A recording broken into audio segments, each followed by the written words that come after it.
Mark Carney backed Bill C-69, Trudeau's No More Pipelines law.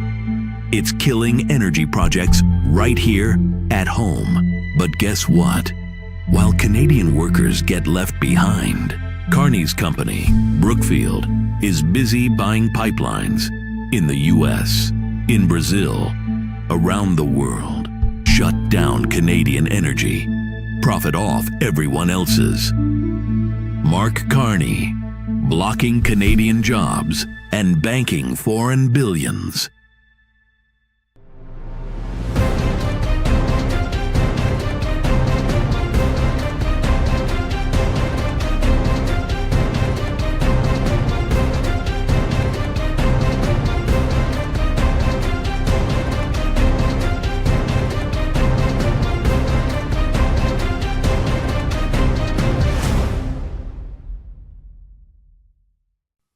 I'm Derek Fildebrandt, publisher of the Western Standard. Just yesterday, there was a historic court ruling from, I believe it was the Superior Court of Ontario, Ontario's Supreme Court, for lack of a better term, that ruled that the Doug Ford Ontario PC government's anti-lockdown rules, anti-protest rules during COVID lockdowns were unconstitutional. Many people were charged, fined, imprisoned unjustly under these laws, restricting the right of Ontarians to demonstrate freely during the COVID lockdowns. Funny enough, these laws seem to not have been applied to Black Lives Matter protests taking place at the time, but towards people protesting the laws themselves. The face of many of these protests and the government's prosecutions against their anti-protest laws during lockdowns was Randy Hillier. Randy Hillier served as the Ontario member of the provincial parliament from 2007 to 2022 as the MPP for Lanark, Frontenac, and Kingston in different variations of that constituency. He was kicked out of the Ontario PC caucus by Premier Doug Ford in 2019. There's paper reasons for it, but it was very clear the reason he was kicked out was his opposition to lockdowns, mandates, and other COVID measures. So it's my pleasure to welcome to the program Randy Hillier, coming to us from some undisclosed location in the Ottawa Valley. From beautiful downtown Lanark County. Pleasure to see you again, Derek, and pleasure to be on the show with you. My pleasure. And you're doing a Lanark, marvelous job with Western Standard. well, thank you. Lanark County, I've got a lot of family history in that area. It is a beautiful place, and for the Albertans who might hold it against me for having roots in that area, it is the closest thing to Alberta east of Saskatchewan. If Alberta's ever its own country, I'm going to make sure that Lanark County is one of our colonies. Right on.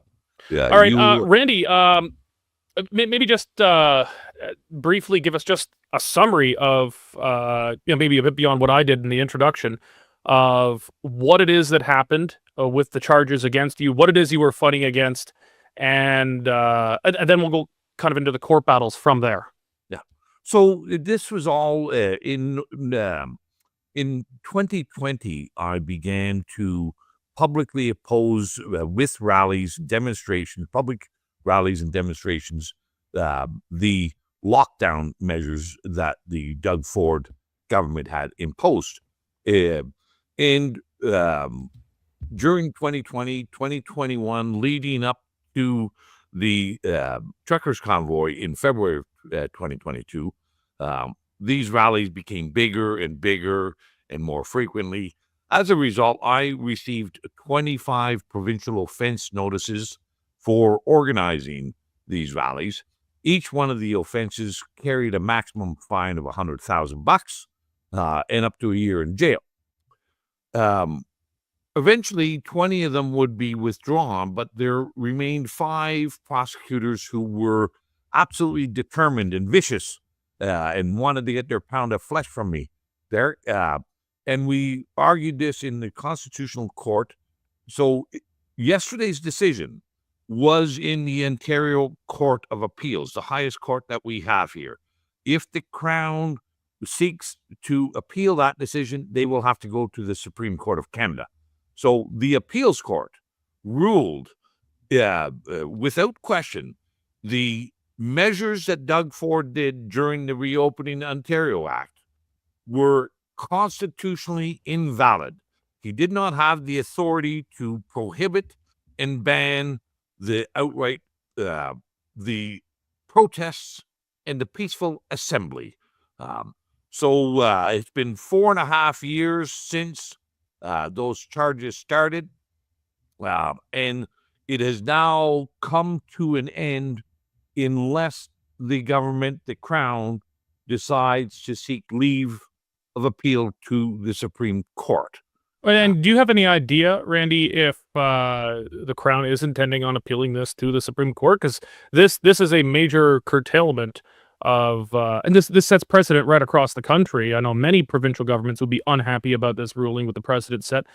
Is there any indication that the federal or Ontario governments are intending to appeal this to the Supreme Court of Canada? Not yet. They have 30 days, and there is still a remedy stage here. We still have to, will the law be struck down?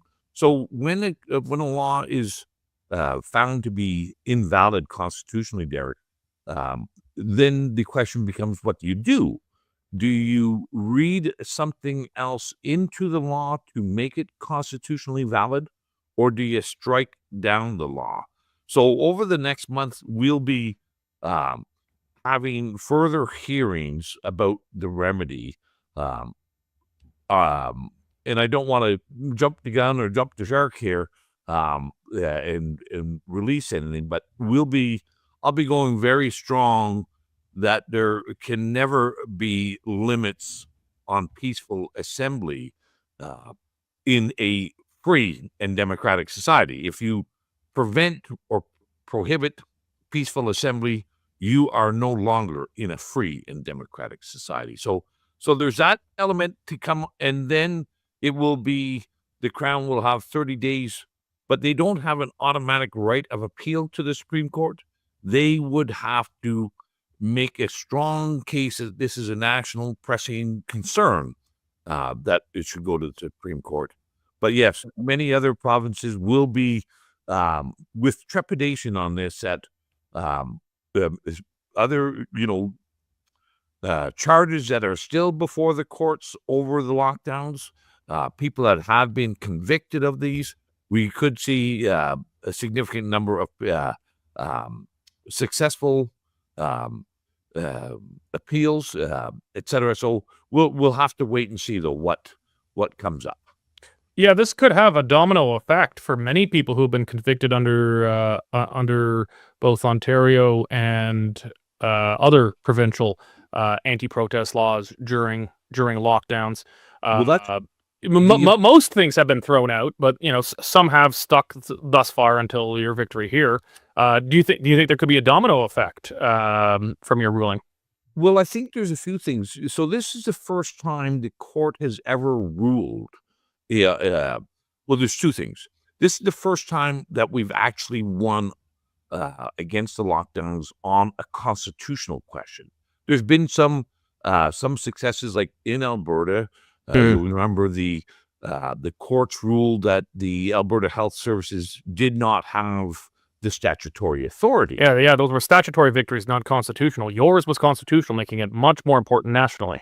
Absolutely, and this is also the first time that that a court of this stature has, and it's the first time a court has ruled on the provisions of peaceful assembly as a protected right. So the decision is quite powerful, very unique, and the judges, the three judges at the appeal courts, recognize the significance of what peaceful assembly is in a free and democratic society. So, and I think this, coupled with the Mosley decision from January of January 24 or 23, I forget now. But the Mosley decision that ruled the Emergency Act as ultra vires unconstitutional. That, coupled with this, I think will can be utilized substantially by any remaining individuals in front of the courts in Ottawa on the truckers' convoy. So this has been going on, what, about 4 years now? 4.5 Yeah. years on this particular Yeah. ones. I still have some other charges from the truckers' convoy, but we won't confuse or muddy the waters with those ones right today. Yeah. You, I mean, you've been racking them up, doing God's work, racking up these COVID-related charges. Like, what's been the cost to you personally? Lawyers ain't cheap. So I've been very fortunate. You have to give a big thank you to John Carpe and the JCCF and the Charter Advocates who have been handling these provincial offenses for me. I am representing myself. The cost of lawyers on the criminal charges was bankrupting me, so I dispensed with my legal counsel on the criminal charges about a year and a half ago. So I've been able to keep my head above water, representing myself on that one. That's dangerous. Representing yourself in court, especially on a criminal matter. It wasn't, Derek. Like, it was, my lawyer. I'd already given over $100,000 for the initial part of the defense, and like, I'm not a wealthy man. But regardless, I'd already given him $100,000. He wanted another $100,000 to keep the defense going. And I said to him, what's this going to cost in total? And he said, well, budget $500,000. And it's not like I'm some Ottawa politician that has the nice gold-plated pensions. Provincial politicians in Ontario don't get any pension at all. So, and I just said to him, so there was no risk to me, Derek. It was either I went bankrupt and lost my home and put my family out of a home, and still possibly get put in jail. Because the Crown wanted 3.5 years on that charge, or represent myself. And at least then, I knew I could keep my house and my family wouldn't be homeless. So, but anyway, I think, what I wanted to tell you as well, which I find very unique, this is a major, major constitutional win. The first constitutional win from the COVID mandate, Derek, has powerful impact, not just in Ontario, but across the country. And not one premier has mentioned it. Certainly Doug Ford, the premier in Ontario, has not mentioned it. Not one opposition member in any legislature has mentioned it. Well, to be fair, we haven't even had question period in any provincial or federal legislature since your decision. I mean, it came down yesterday, I think, in the afternoon. So, to be fair, there hasn't been a chance for anyone to yet. Even in a scrum or even in a tweet. And Polyev and Carney have not mentioned it. Nobody has mentioned it, but not only the political class has not mentioned it. The Toronto Star has not mentioned it. Global News has not mentioned it. The National Post has not mentioned it. The Globe and Mail, whatever you want, the mainstream media has run away from this major constitutional victory as if it never existed or happened. So you have a bit of a history with Doug Ford. Like, I don't know how you felt about him, but when he first won the PC leadership, I was, coming after Rob Ford, I was kind of optimistic that Ontario would actually maybe have some solid conservative leadership.